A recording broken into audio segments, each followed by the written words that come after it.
Hi, Sean's Boosted Garage here. I'm just in the process of changing my blow-off valve spring. I've had this slight kind of chirping sound under light throttle, and it's kind of annoying. I don't know where it's coming from. I don't have any boost leaks. I don't have any vacuum leaks. Nothing like that. I've checked all that stuff. So it sort of got me into thinking, well, maybe it has something to do with the blow-off valve. So there's not a whole, there wasn't a whole lot of information that I could find anyways about through ON3, like, oh, hey, here, try, here's some different springs. What I did find out is that you can buy Tile brand springs, and they essentially fit in the ON3. So this is the one I got. It's a Tile blow-off valve for 50 millimeter, and it's at 11 psi. So what I did was get a vacuum gauge, and when my car was idling, I put the vacuum gauge on and found out that it idles around 11 psi. So that's the spring I bought.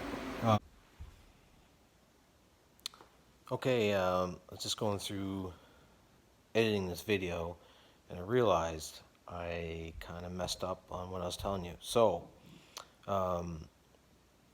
what I did was check the vacuum on my car that was running at. So there's a chart you can find if you just Google Tile blow-off valve chart.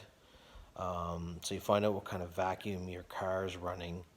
I think mine was 18 inches of vacuum, and if you look on the chart, it'll tell you what spring to get. I had said in the video that it was 11 inches of vacuum spring. It is actually 11 psi. That's the spring pressure. So I just want to clarify that, because I guess I guess I got mixed up or didn't know exactly what I was talking about there. So I just wanted to make sure I clarified that so you don't make any mistakes. So hopefully we'll see here. Of course, I'm not going to be able to try it out till the spring. It's winter here in Eastern Canada right now, and cars off the road. So this is sort of part of my winter work list I want to get done. So I'm going to install this. It's really easy to do, honestly. You just got to loosen off these bolts. Some people like take a couple out and put in longer bolts. I didn't have to do that to take out the stock spring that was in it. Now we'll see when I put the 11 psi in. It looks to be a bigger diameter spring, so it might require some sort of like a longer bolt to help draw it down. So anyways, I'll get set up here, and we'll come back and I'll show you how to put it together. Okay, well, I think this is probably going to be harder to get back together. I might have to get some metric threaded rod or longer bolts or something, but you can see this one, this is the stock one. It's fairly soft.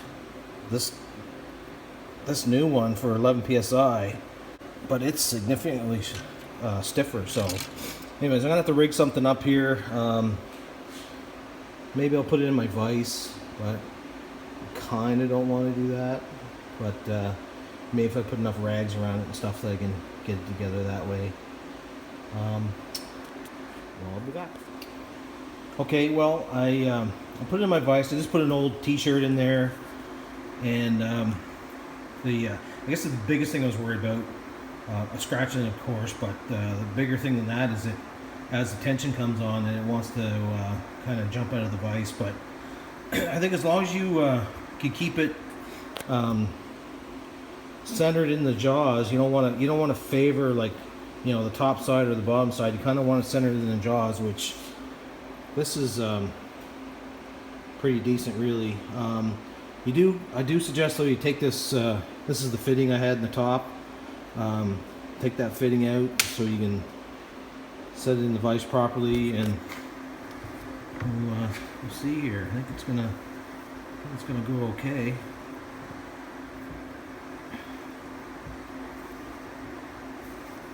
You can just imagine the spring tension this thing is under now. Hopefully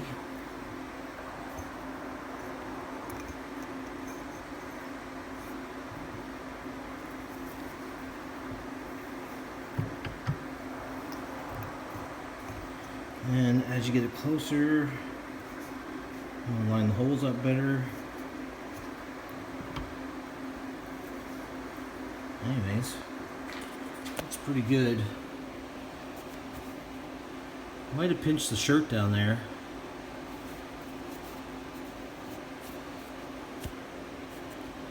Yeah, I did a little bit.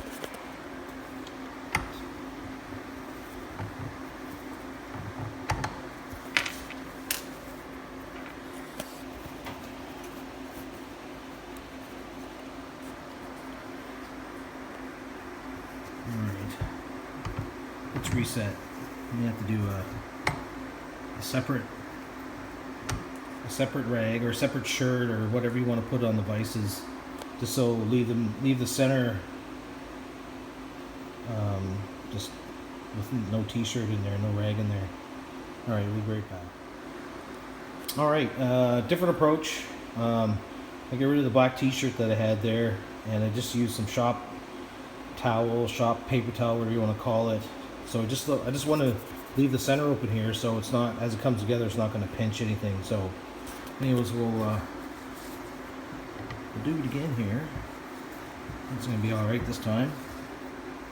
Just want to check everything over, make sure nothing's getting away on you. You don't want this thing flying out of the vise.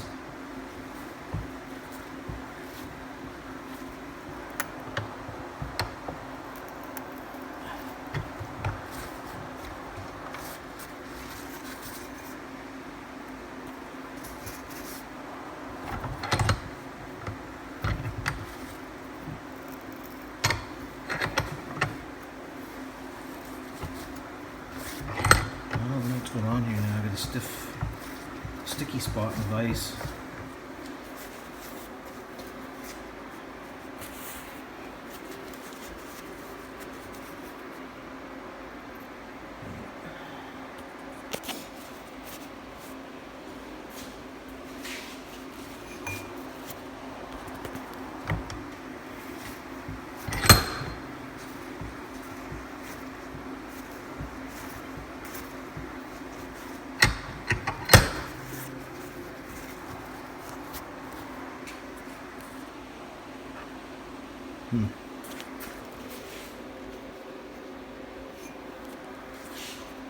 I don't know what's going on here. Something wrong with my vise, maybe. Of course. Okay, we'll be back.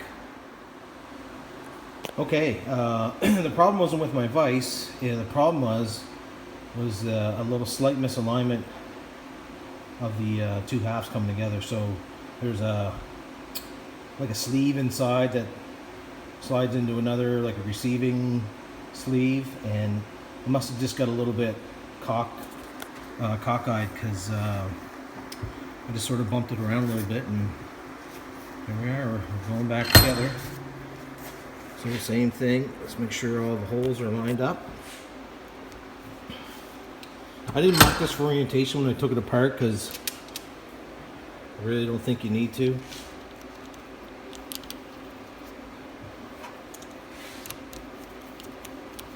These are 5mm. It's a 5mm Allen socket. So I'm just going to put a couple in it to put it together for now. And ideally,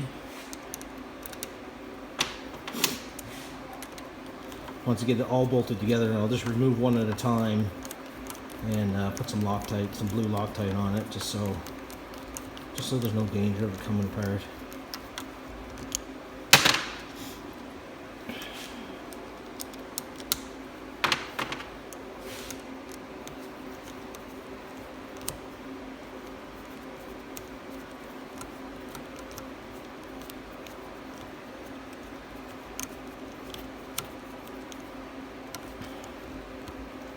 Okay, so that's 3 of them in.